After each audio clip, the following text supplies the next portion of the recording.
얘들아, 안녕. 오늘 읽어볼 책은 황상규 지엄의 인생의 절반에서 행복의 길을 묻다. 이 중에서 실천하지 않으면 무슨 소용인가? 행복을 쟁취하고자 한다면 실천하는 사람이 되어야 한다. 사물이 보이는 모습으로 평가받듯이 인간도 행동으로 평가받기 때문이다. 내면의 완전함을 가장 잘 보여주는 것은 다름 아닌 훌륭한 행동이다. 그러므로 모든 것은 행동으로 보여주어야 한다. 그런데 많이 안다고 해서 실천하는 것은 아니다. 소크라테스가 알면 행한다고 했지만 사실 아는 것과 행하는 것에는 차이가 있다.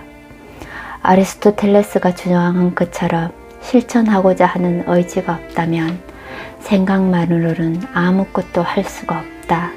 그래서 의지를 가지고 실천하려고 노력해야 한다. 아무리 많이 알고 있어도 실천하지 않으면 소용이 없다. 아는 것을 실천했을 때 비로소 열매를 맺을 수 있다. 생각이 깊은 사람들이 말을 앞세우지 않는 것도 실천하지 못하게 될 경우를 염려하기 때문이다. 말을 했으면 가감히 실천해야 한다. 한 발 더 나아가 군자는 말에 앞서 먼저 행하고 행한 연후에 말한다 라고 말하면서 행동이 말보다 앞서야 함을 강조하였다. 체 게바라가 위대한 이유는 물레방아를 향해 질주하는 돈키호테처럼 절대 녹슬지 않는 창을 가슴에 지닌 채 자유를 얻는 그날까지 앞으로만 달려갈 것이다 라는 자신의 말을 몸소 실천했기 때문이다. 간디가 영국을 두려움에 떨게 한 힘은 조용한 서재에서 한 말이나 쓴 글이 아니라 바로 행동이었다.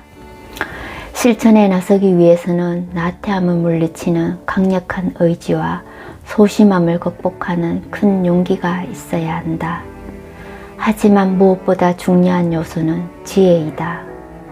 의지와 용기만 가지고 올바로 실천하기란 쉽지 않다. 아는 것을 정확하게 실천하려면 아는 것을 현실에 적용하는 길을 모색하는 지혜가 있어야 한다. 지혜가 부족하여 현실을 고려할 줄 모른다면 의지와 용기라는 쌍두마차를 올바로 인도할 수 없다.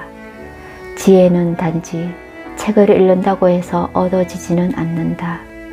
실천을 통해 터득해야 한다. 이를 통해 여러 시행착오를 거쳐 관념이 제시하는 길을 현실에 맞게 재구성하는 지혜를 쌓을 수 있다.